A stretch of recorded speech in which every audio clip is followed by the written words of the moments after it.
So hello guys, today I'll be teaching you on how to do the AI hugging trend or yung nauuso ngayon na dalawang picture na mag-hug silang parehas. So first, ang una natin gagawin is to edit yung picture natin. So kung alam niyo na kung paano mag-edit ng dalawa, yung naka-split, so gawin niyo yon. And kung hindi naman, ituturo ko sa inyo yung madaling paraan gamit lamang yung Instagram. So first, open natin yung picture sa gallery. So ang gagawin lang natin is to rotate yung dalawang picture na parang magkaharapan sila. So click natin yung edit and then i-rotate natin siya kung ano yung gusto nyong yung position nila na magkaharapan or magkatabi.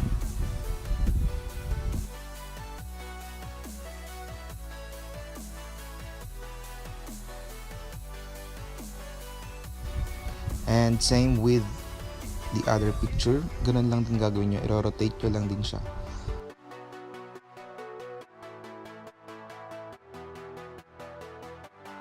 So after that, open naman natin yung Instagram natin and then mag-create lang tayo na para mag-story and then choose the layout and then choose nyo yung change grid tapos yung dalawahan sa pangalawa. Yan. And then insert nyo lang yung dalawang photo na inedit natin, yung ni-rotate natin kaninang dalawa. So the first picture and same with the other picture and adjust nyo lang siya and then ipaglapit nyo silang dalawa. And then kung okay na, i-click lang natin yung check. Tapos, i-save lang natin siya.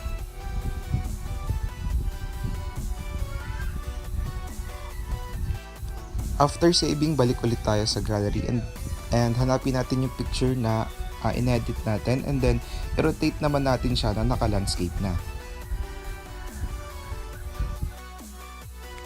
After rotating the photo, and then punta naman tayo sa browser natin and then pupunta na tayo sa pixverse.ai.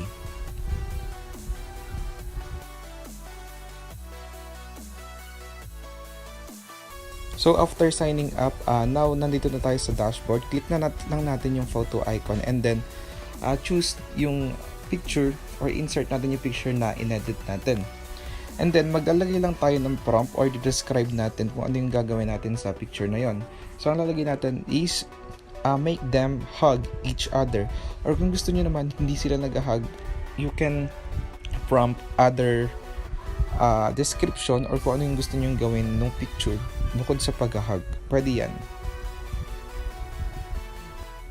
After providing the prompt, i-click lang natin yung parang icon na effect and then maghihintay lang tayo guys. Hindi siya mabilis. Makikita nyo yung video or yung result sa baba niyan. Ayan, nakikita natin generating. So maghihintay lang tayo ng ilang minuto. Pwede nating alisin muna yan and then balikan na lang natin later. Kung maka-encounter naman kayo ng error, ulitin nyo lang siya. Ayan, after kung balikan, ayan, nakalagay na sa creation yung result. So, i-click lang natin yan and then click natin yung download para ma-save siya sa ating gallery. So, here's the result. So, ayun guys, sana nakatulong tong video na to sa inyo. And if you want to see more tutorial videos, consider subscribing to my channel. Hit the notification bell para updated kayo sa every tutorial videos ni upload natin in the future. Thanks guys! Bye!